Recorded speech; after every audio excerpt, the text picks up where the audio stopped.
Next spot of the evening.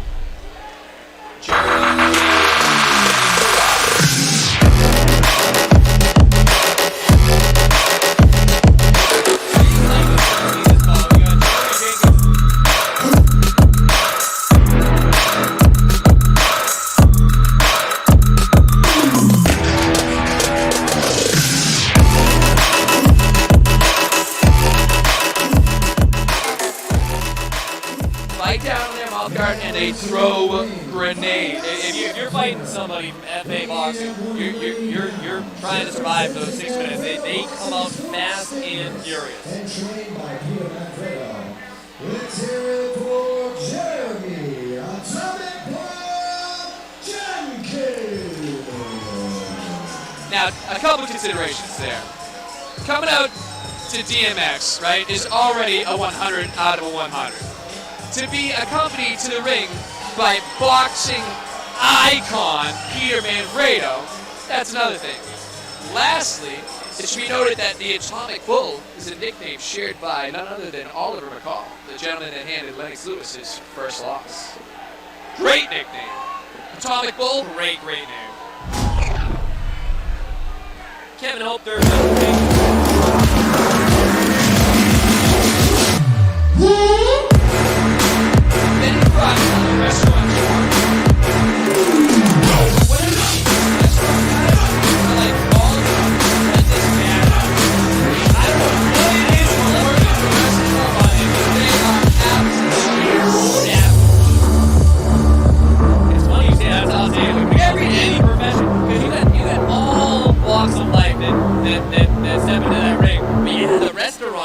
Got that fire in their belly like nothing else. Weighing at 180 pounds. Starting out of FA boxing and trained by Sione Firat and Kathy McLean. Make some noise for Haymakers. Alright, so here's the take. He went metal, great. He went Metallica, okay. But then you pick Enter Sandman. I mean, Bud, you got the first two albums, you're just straight thrash. Close only counts in horseshoes and hand grenades. And this is a just miss. I love Jason Newton as much as the next guy, but Cliff Burton's not on base. I'm not listening to it. Sorry, folks. And second bell of the evening is brought to you by our bronze sponsors, Beverage Capital Advisors and Michael Keating Family Trust. I believe we found ourselves in a very Benny heavy fan group. But as Mark noted going into this bout, tremendous height discrepancy. Not Jeremy Jenkins, relies on that jab. Let's see if he uses that distance. Again, Benny Firat, FA boxing, they are known as front runners that press the action. I gotta say, I don't know that I'm wrong on this one. Benny Firat is not there to be hit, and that dude has hips.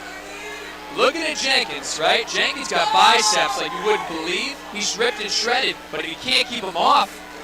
And again, he's doing what he's supposed to be doing. He's fighting off his back foot, relying on his range. Benny getting low, using that head movement. This is a brilliant style clash, though, right? You get Jenkins doing exactly what he should do by establishing the jab, but conversely, right? Benny's head is not there to be hit. And that's not just erratic head movement. I mean, that is absolutely methodical defense. He's getting his head under, over, and across, and when his hips are engaged, he's throwing. Good. Jeremy Jenkins finding a home for that jab, but again, I think with Benny, it's going to be one punch might make the difference in this fight. I think what I'd like to see is Jenkins doing exactly what he's doing. Boxing off that back foot, no free rides, he's not letting Benny walk in, and he's also finally finding some success with those straight punches. With that being said, this Benny dude, my God, oh yeah, he hurt him there with a nice little overhand right coming back with a left hook. Yeah, Jeremy Jenkins is more hurt than he puts on. I think he got stung pretty well there. Still game, no doubt about it. One thing that I'm loving from Benny, though, and I tell my boxers this all the time, if you're going to make someone miss, make them pay. He's slipping and he's throwing immediately off of those rolls. Excellent head movement, my man. Good right hand, good left hand. I mean, we're close to an 8 count here. And again, you see different fighters have, or different referees rather have different styles. Again, Kevin Hope tends to let the action go a little bit longer. Again, always worried about the fighter's safety. That's always top priority. Oh, Kevin Hope doesn't have a penchant for violence. Don't get me wrong. That guy's the best in the business. With that being said, he doesn't have his hair on the trigger finger, right? He's not going to break them up. If he recognizes and identifies a fighter's safe, he's going to let them work. Great first round. Now, how do you score that first round? Wrong round by Benny Firat. I agree. But again, Jeremy Jenkins, he's being long. He's relying on his range. He's not finding a home just because Benny's got that great headwind. We'll see how the cardio comes into play. If Benny starts to slow down, again, it takes a lot of energy to press the action like that consistently. We might see a different second round. Now, while I agree with that assessment, one thing I was surprised about, I felt like by the end of that round, I thought Benny looked... He might have been the fresher of the two. But again, that's fitness advantage. That is their thing. They got front-running boxers that have unbelievable conditioning, and that's what they're known for. This is what I'll say about FA. Even when you beat them, it sucks. Oh yeah. No, you're looking in the mirror the next day like, I can't believe I won that. No one has a fun fight with FA boxing. Win or lose, those guys make you earn it every time. Again, Kevin Hope giving the corners all the time, giving instruction to their boxers, giving a little instruction to a boxer after the seconds are out. It's a little bit hard to tell from our vantage point, but I wonder if Jenkins' headgear is fully strapped. It looks like it might be a little loose around the neck. We'll see as the action gets going. But one thing I think we're seeing Jenkins drop his offense a little bit. Now, what do we mean by that? He's still throwing those straight punches, but if you look, he's not punching where Benny isn't. He's punching where he will be. And again, we saw it right there. Jenkins digging to the body this round. I wonder if that's some advice he got from Manfredo in the corner. He's got to get his hands back. He's got to get his hands back to neutral. Yeah, one concern you have is sometimes you have success at their game, and you kind of fall into a trap, right? So Jenkins is actually winning some inside exchanges. Does that mean he should bang inside? I don't know. But I'll tell you right now, this is a different round. And Mark, you might have been onto something. Benny might be fading, and Jenkins is finding that. Jenkins is finding a home, but again, all those got to punches. get his hands back to neutral. He got stung again. I think Benny has this bugged. I think his corner's listening to the broadcast. It's just as Jenkins has success. Benny said, "You know what, dude? Hold my beer." What a fight! Jenkins, but he is definitely hurt right now. Can you tell that every guy tonight waited 20 months for this, or what? No one wants to go to work tomorrow telling their coworkers they dropped a decision. Again, unless you've been in there, it's impossible to describe the amount of fatigue and cardio these guys are experiencing right now. And we're looking at the halfway point of this bout. Jenkins coming on. Jenkins coming on. He's got to get his hands neutral. There's only 10 seconds left. I think Firat probably did enough to close out that round. I'll tell you right now, I don't know. This is the first round, especially with that right hand at the end. That one's going to be interesting. That's the one where you get 5 judges, and 3 of them see it one way, and 2 see it another way. Guess what? They're all right. Matt, third round, close fight. What are you telling your boxers right now? Okay, I'm telling Benny, it's business as usual. Get your head off center, engage your hips, and throw. Now, if you're at range, right, you're getting either all the way out or, especially in this case, all the way in. Get under that offense, open your hips, and let them go.